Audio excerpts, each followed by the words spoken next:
Hey everybody, this is Dustin from your RV Specialist. So this unit had a Eternabond tape that was put on, and as obviously you can see, it's pretty wide. We're gonna be able to remove all the glue from the fiberglass surface, but what you're not gonna be able to do is remove all the glue from the rubber roof material.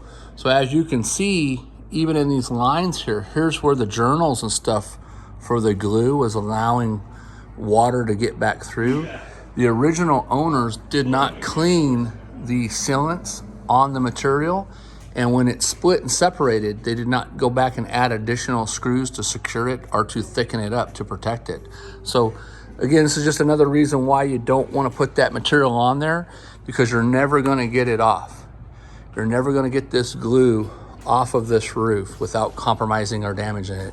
All day long, it'll come off here, but you're going to have to put solvents on there, and that's going to damage the integrity of that roof material.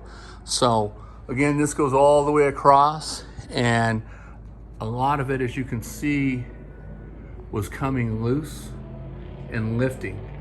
And so, you know, whether you use a heat gun, which like we used a heat gun to help warm it up to get it off, it was not adhered very well to the old sealant and to the edge.